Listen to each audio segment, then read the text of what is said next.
Hello everyone, this is part 22 of What If Naruto Was Reborn as a Shinigami, and I hope you guys enjoy this video and to like, to subscribe, to share, and check out the playlist. To see more, comment down below. Now let's start the intro. They call me a god. They call me a god. They call me a god. Join my membership, the perks are great. It's in the description. Be sure to like and subscribe, it gives me more motivation. Enjoy. Itachi took a deep breath as he glanced around the room. Some of the most powerful ninjas in the nations were gathered around him. He locked eyes with his chosen opponent and his eyes flickered dangerously. Naruto didn't flinch, but he noticed the madness behind Itachi's eyes. It was always there, right below the surface, waiting to come out. I disposed of Konan when she saw me come out of Pain's room. I had been looking for more clues as to the best way to go about things when she walked in. To keep her quiet, I ensnared her in Tsukiyomi, impaling her with swords for 3 days. Her brain shut down, thinking she had been espered to death. Jiraiya nodded his head slowly and coughed into his hand. Are you sure you disposed of her, Itachi? Konan was said to have most extraordinary powers, being able to disperse into paper and get away. Itachi just blinked and kept his voice monotone. Her paper ability did her no good against Amaterasu. If she was not S after Tsukiyomi, she was S after being burnt to ashes. She is no longer a problem. Jiraiya was still not sure. He didn't trust Itachi and was about to voice his opinion when the Uchiha spoke up. I made sure she was S. I knew her chakra signature. Trust me, Jiraiya-sama, she is S. Jiraiya sat back with a huff and Tenten leaned forward. What else happened? You didn't contact us for months. What the hell were you doing? I was under scrutiny by the organization. Madara did not fully trust me any longer and Pain has never trusted me. When Kisame and Zetsu were killed, I was not allowed to go on missions unsupervised anymore. Madara kept me under close watch. Naruto had sat quietly for a while now when something clicked with him. Wait a minute. What about Toby? Where is he? Did you kill him too? Itachi seed his head to the side in slight confusion. I thought I made it clear that he was still alive. Toby is Madara just as Madara is Toby. The group gasped and Tenten went pale. So, when I was fighting him that time? Itachi nodded his head in affirmation. Yes, that was Uchiha Madara. You scared him though, Tenten-san. Your weapon confuses and confounds him. When Samehada was under Kisame's control, it never bothered him. The sword has changed somehow, in more ways than one. Tenten simply swept her hand over her seal and Keppuku appeared in her hand. Itachi reached out to touch it and was shocked when it immediately began to pull on his chakra. He jerked his hand back and frowned at Tenten. She shrugged and sat Keppuku on the ground, tipped down, while leaning on the handle. She doesn't like you. She says your chakra doesn't taste good, that it is foul. Itachi's eyebrow raised a fraction of an inch, but he let it slide for the moment. He turned to Tsunade. Hokage-sama, now is the time to strike. Pain and Madara are the only ones left. Then, we go after Sasuke. No, you will wait. Everyone turned to find Sanosuke standing in the corner of the room, his hands behind his back. The bearded angel stepped further into the light and smiled at all the occupants. Hello everyone. It's good to see you all again. Tenten, Tsunade, and Jiraiya all smiled at him while Itachi and Naruto remained stoic. Naruto rose from his seat and frowned at him. Where the hell have you been? A lot of S has gone down since you visited last. Sanosuke scowled at the boy but Naruto didn't even flinch. He was used to the angel's glares by now. I was watching. That is what I'm supposed to do, Naruto. I watch and I observe. It's against my station to even tell you things or help, but I'm under orders from Kami herself. I'm here to tell you what has happened since Itachi left the Akatsuki. All ears were perked up and Sanosuke sighed. This wouldn't take well. Sasuke's group, Hebi, has joined up with Akatsuki. They'll be searching for you now. They have their numbers back up again. Itachi swore softly while Naruto growled. It's a never-ending damn struggle. We dwindle them down and the assholes recruit more people. I suppose that Itachi's defection has absolutely nothing to do with Madara recruiting Sasuke. Sanosuke closed his eyes and turned his head toward the ceiling. It has everything to do with it. Itachi betrayed Akatsuki. He said Sasuke's family. Madara wants him S. Sasuke wants him S. Madara wants the Kyuubi. Sasuke is known to be able to subdue it and is single-minded in his pursuit of his brother. It's just good business for the two to join up. Naruto nodded and stared at the floor while twiddling his thumbs. Tenten rubbed his shoulder consolingly and offered up a small smile. Well, at least we won't have to go far to find the two now. They'll surely be traveling together. Sanosuke cleared his tea, catching the attention of all present again. His face was grim as he spoke. They've gone after the final Jinchuriki, the 8 tails. Once they've acquired it, they'll come here for Naruto. Why chase after them when they'll come and knock on your door? Naruto grit his teeth and slammed his fist on Tsunde's desk. I don't want them destroying Konoha. If it's avoidable, I don't want them coming here at all. Itachi looked out the window, towards the old Uchiha district. It looked so far away. We have time to prepare. There are things you must know about Pain and Madara, and about my brother. There is a lot that we have to do.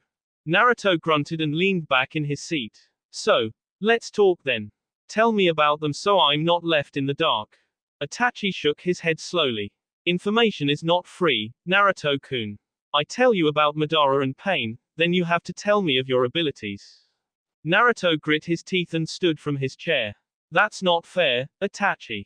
That would leave me in the dark about your abilities when we fight. If you know about my secrets, that develops a handicap and then it's not a fair fight. Itachi gave him a small grin. Life is not fair, Naruto-kun. My knowledge has a price. Naruto sat back in his seat and folded his arms. Considering we've been king all the damn Akatsuki members as of late, I believe your information is already bought, Itachi. All you've cared is Konan and Kisame. Our body count is 4 to your 2. You owe us answers. Itachi seed his head to one side and stared at the blonde. You keep saying, us, our, and we. Our deal only involves the two of us, Naruto-kun. The others do not matter. Naruto got up from his chair and stood before the Uchiha, having to look down slightly because of his height advantage. He poked Itachi in the chest, hard, and ground out his reply. The others do matter, Itachi. They've been with me the entire trip and have done more than their share of taking on Akatsuki. They're in this just as much as the two of us. Itachi merely looked up the taller blonde and reached his finger out towards Naruto. The blonde didn't flinch when Itachi poked him in his forehead and smirked slightly, his voice barely above a whisper. It's just not the same when they're taller than you.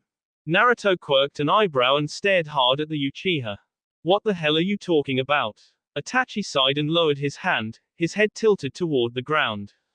Nothing. If you want to know about the others, come with me. I'll only tell you though. If you wish to share this information with the others, then that is your prerogative. If you wish to talk, then come to the Uchiha district. I shall be residing in the clan house. You'll find me in the innermost room. Itachi shunshined away, leaving the rest standing. Naruto looked around and headed for the door. Tenten called after him. Where are you going? He turned at the door and his shoulders slumped. She frowned at his back. He looked so tired. I'm going to speak to Itachi. It's better to get this over with now. Please, don't follow me. I'll return shortly. Tenten, wait for me at home please. I'll see the rest of you tomorrow. He walked out without a glance back, his getter clacking on the floor, the sound getting smaller and smaller the further he went. Tenten fidgeted her hands nervously until Sanosuke put his hand on her shoulder, giving her a reassuring smile. Don't worry, Tenten. He'll be fine. In the meantime, those two didn't stick around to hear what else I had to say. Jiraiya made his way to stand beside Tsunade and folded his arms as he leaned back against the wall. Well, let's hear it then. The people of Konoha didn't know what to think of Naruto as he walked the streets with his hands in his pockets, his head turned in thought toward the ground. As soon as he had left the Hokage Tower, he had spread his wings out of the seal and let them settle behind his back. He didn't feel like flying to his destination. Sometimes walking had a purpose after all. The purpose, of course, was to allow him to clear his head. Little kids ran up to him, happy to see the angel of Konoha again and asked to touch his wings. He gave them all small smiles and told them to shoo. He had no time to play today. Perhaps tomorrow though. He stopped for a moment and looked up at the sky. It was afternoon and the sky was abloom with the purples and pinks and oranges of an oncoming sunset. The clouds looked so peaceful, just hanging in that sea of color. I wish I could just stand here forever and watch the colors move about, with Tenten. He heard the crunch of sandals as they walked up beside him. They had been following him at a leisurely pace since he left the tower and he knew they could only belong to one person. Hello, sensei. Kakashi smiled at his former pupil and lowered his book to speak. Hello, Naruto. I hope you're well. Naruto nodded and continued to look at the sky. As well as can be, sensei. I'm fine. Kakashi's smile slipped a little and the book edged its way down further. How is Tenten? Fine. The smile and book slipped more. How is Jiraiya-sama? Fine. The book was placed in his pouch and the smile was now a thin line. Naruto, do you not wish me to speak to you? Naruto sighed and locked eyes with Kakashi, giving him a small smile. I'm sorry, sensei. I'm just preoccupied. I'm going to meet Itachi and speak with him. Kakashi nodded and turned his body so that he was facing Naruto. The people on the street had all stopped to look. After all, when the copy ninja himself and the angel are on the same street, it creates quite a commotion. What's with the sensei business? I thought I wasn't your sensei anymore. Naruto chuckled slightly, his hands digging further into his pockets. I just thought that you deserved the TLE, if nothing else. You were my sensei after all. Kakashi's smile came back a little more, showing through his mask. I'm glad. It's good to be acknowledged as one of the men who trained a growing legend after all. Naruto chuckled again and looked at the ground again. Kakashi sighed and put his hand on the boy's shoulder. Naruto, come with me. I have something to show you. Naruto walked alongside Kakashi to wherever they were going and smirked when he pulled his infamous Ika out, burying his nose in it. You know, I think I heard him say that the next one isn't supposed to be smut. Kakashi cut his eye to Naruto and narrowed it playfully. I won't have such blasphemy spoken in my presence. I'm just saying. Blasphemy. I have spoken. Naruto chuckled and they continued on. Naruto noticed the more they walked, the more familiar the surroundings got to him. It wasn't long before they had walked into Team 7's old training ground. Kakashi paid no mind to his surroundings and led both of them to the memorial stone. Naruto looked at his former sensei with a questioning gaze. Why did you bring me here, sensei? Kakashi sighed and closed his book, slipping it inside his pouch. His gaze remained locked onto the stone, skimming about the names, focusing on several. Uchiha Obito, Rin, Namikaze Minato, Uzumaki Kushina, Sarutobi, Hitaki Tsukumo. He gave a huge shuddering sigh and closed his eyes. Do you know why I was late all those times when the three of you were younger, Naruto? The blonde cast a sideways glance to the gray-haired man and then back to the stone. Because you're a lazy bum. Kakashi didn't respond to the barb. No, it's because I was here. I'd get here before dawn and I'd stay here until I couldn't stand to look at the names anymore. I'd get lost in memories. I wasn't lying in a sense. I did get lost on the road of life. The problem was that I was always traveling in reverse. Kakashi knelt down and reached out with his right hand, touching the name of his father. I miss those whose names are on this stone so much, Naruto. Years ago, I'd go on missions just in the hopes that I'd get to see them all again. But, I seem to lead a charmed life. It seems that I've been trained too well. Naruto just listened as the man gave a bitter laugh and ran his fingers over the names of Obito and Rin. Hindsight is 20 out of 20, Naruto. I regret so many things in my life, too many to count. I'd just like to say I'm sorry for everything that's happened between us. Naruto shook his head and gave Kakashi a large smile. I thought we settled this already, sensei. It bore repeating. Did you ever talk to Sakura? Naruto smacked himself in the forehead. No, I never did. I'll need to do that. Is she pissed at me? Well, she isn't happy. Naruto sighed and ran his fingers over Sarutobi's name. She's never happy. It's like she's on a permanent period. Both men shared a chuckle and stood to their full height, before bowing their heads and praying for several moments. They broke off the prayer at the same time and turned to one another. Tell Sakura that I'll speak with her soon, okay? I'm sure you'll see her before me. I will. It was good to see you again, Naruto. Don't be afraid to stop by for a chat or something. I'll do that. I guess I'll go see Itachi now. I've kept him waiting long enough.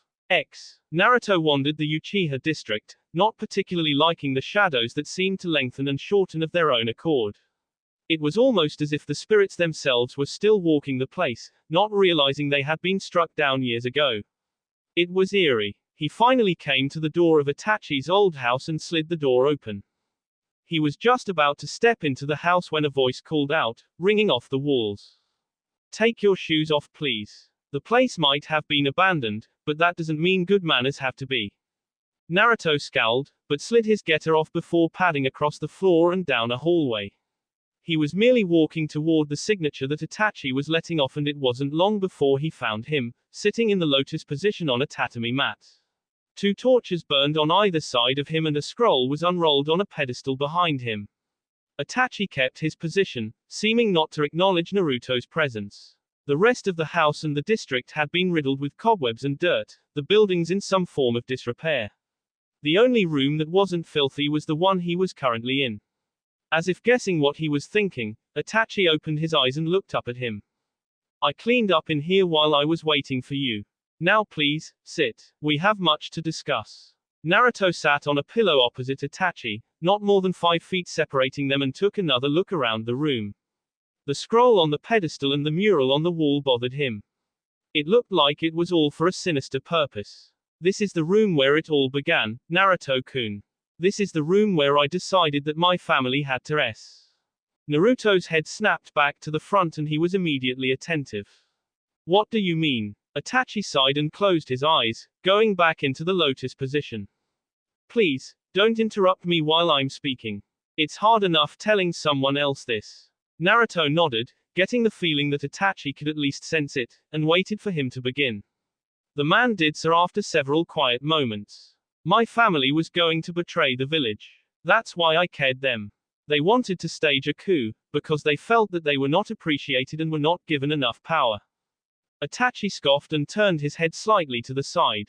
Political power is all well and good, but I have always thought individual power is what the driving force should be. Politics are for old men who are useless on the field of battle and have to let their tongues do the fighting for them. My clan wanted more power in the village. Always going on and on about, the clan, this and, the clan, that.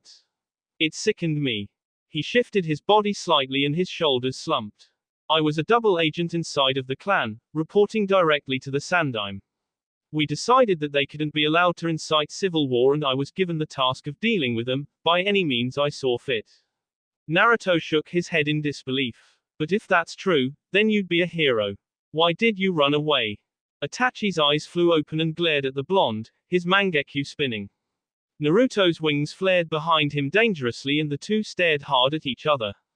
I thought I asked you not to interrupt. Yes, in the eyes of the village I would have been a hero, if it was released what the clan was planning. But, our name would have been disgraced. The name of Uchiha incites fear into the hearts of our enemies, and I couldn't stand the shame of knowing that my kinsmen had brought this on themselves. So, we came up with another plan. I would leave Sasuke alive and he could avenge the clan at a later date. Itachi rose from his seat and let his Akatsuki robe fall, before turning around, revealing an Uchiha fan on the back of his shirt. This is what it was all done for, Naruto-kun. The pride and honor of the clan. It's the reason they were using to stage a coup, and it's the reason I had to arrest them all. They would have tarnished the pride and honor of our clan. They thought they could take on a village of ninjas by themselves, that one clan could take over. They were fools. He sighed and sat back down on his mat, the epitome of decorum. The Sharingan is not all powerful. Nothing is, not even the Rinnegan. There is always a price to pay or a weakness inherent in everything.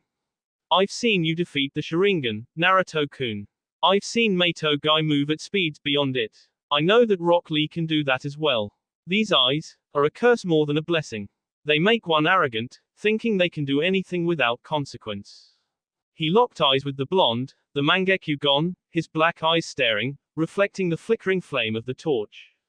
I was an Anbu. It is taught that arrogance can get you ked, and so I ked all my emotions. But, even that is a lie. I cried after I ked my family. We're still human after all, even if we lie to ourselves that we're not. I joined Akatsuki because Madara offered to teach me the true ways of the Sharingan, and he did. He rose again and took the scroll off the pedestal, rolling it shut. This scroll is the whole cause of the uprising. It tells of a way to gain a Sharingan beyond the Sharingan. The eternal Mangekyo, a Sharingan without consequence. The price is heavy and is totally unacceptable, but I want it. I must have it, to measure my capacity, to measure my worth in this world. I have destroyed my family. I have nothing left to live for, except one final, glorious battle. I have become the image I painted all those years ago. He turned around to face Naruto again, taking in the blonde's glare of hatred. I see you must have already guessed the price. Sasuke's eyes. I need them so that I can use my Mangekyo without consequence. If I am a demon in the eyes of the world, then so shall I become a demon. I will take my brother's precious eyes, the ones that he holds so dear, thinking that they make him special, and I shall use them to fight you to the death. Naruto growled and leapt from the floor, his wings splayed out behind him.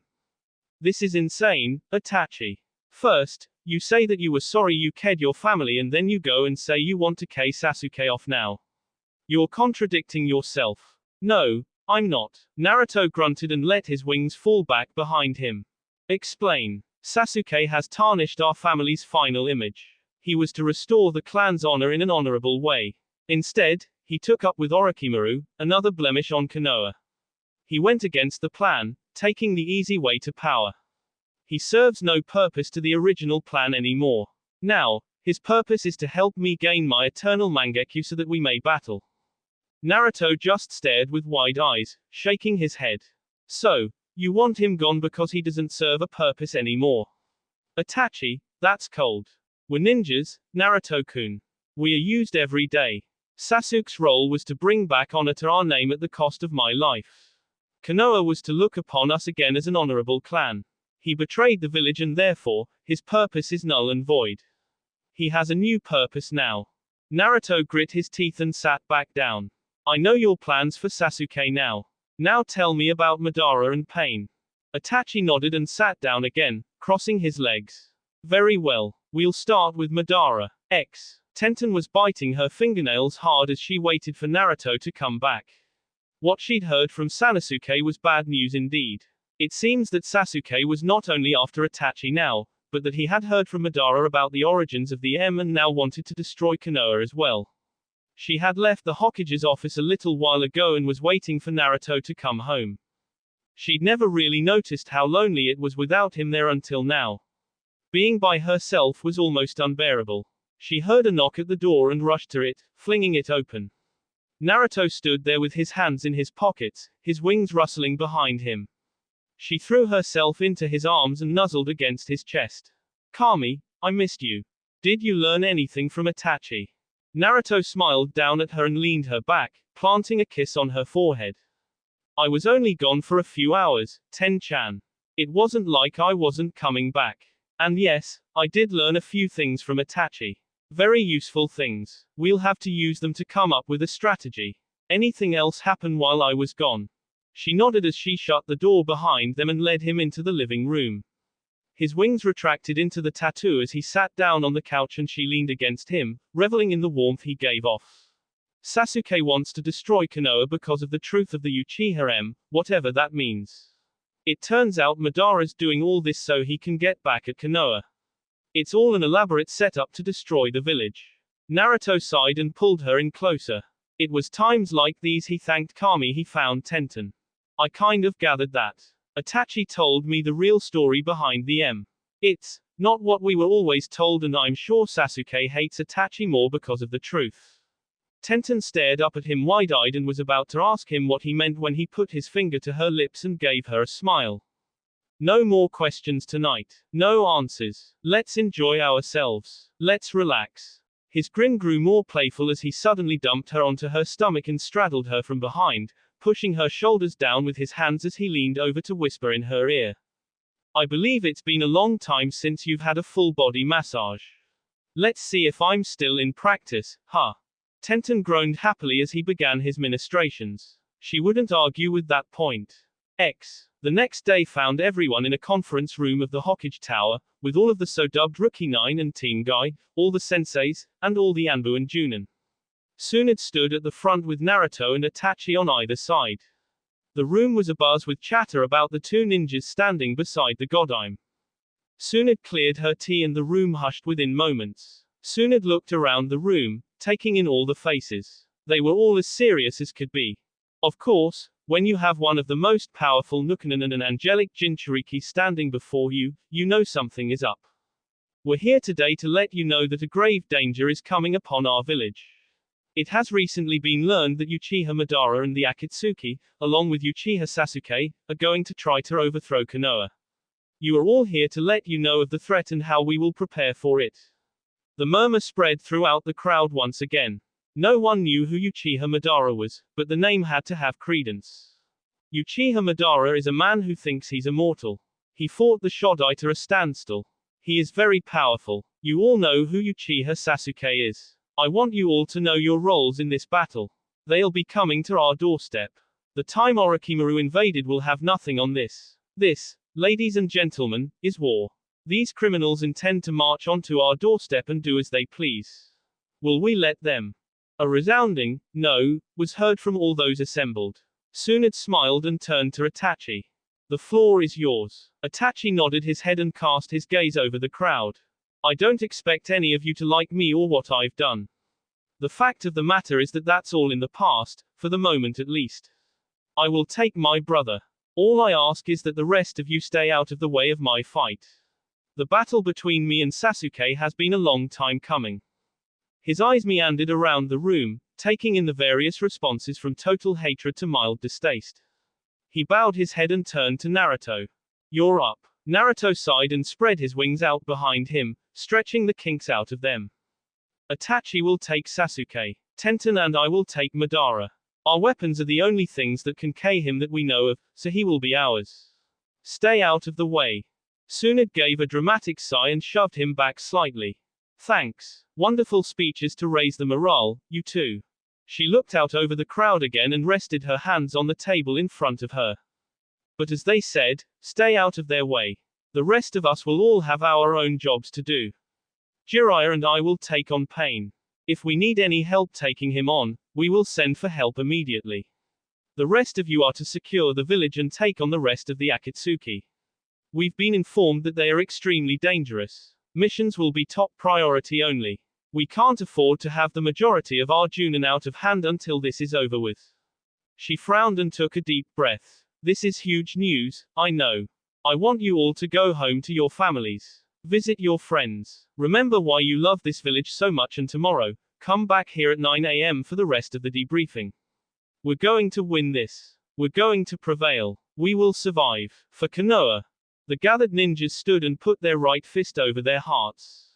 For Konoha. Hands fell back to their owners' sides and the assembled Konoha forces filed out to be with their loved ones. Tsunade watched them go and turned back to Itachi and Naruto, who now had Tenten by his side. Kakashi and Sakura had opted to stay as well, since they felt responsible for Sasuke. Jiraiya walked up to stand beside Tsunade, offering his support. Well, that went well. Now then, Itachi, perhaps you can tell us a little about Pain. Itachi cast a bored gaze upon the Toad Sannin and blinked slowly. I said yesterday that I would only tell Naruto. I did. If he wants to tell you, then that is his business. I'll take my leave now. He disappeared with a shunshin and Jiraiya growled in frustration. Little brat. Well then, it's up to you, Naruto. The blonde nodded and took a seat, motioning for the others to sit as well. First off, as I understand it, you trained Pain once upon a time. It was during the last war in Omegakure, and he has a dojutsu. Jiraiya's eyes widened and Tsunade looked at him curiously when he set his fist onto the table. That little bastard. He turned to Tsunade and she shrank back a little, the look in his eyes totally unlike the Jiraiya she knew. Orochimaru was right about one thing back then. I should have cared him when I had the chance. Now everyone's interest was piqued. That will be all for this video. Be sure to like, subscribe, share, and comment down below for more videos. Goodbye.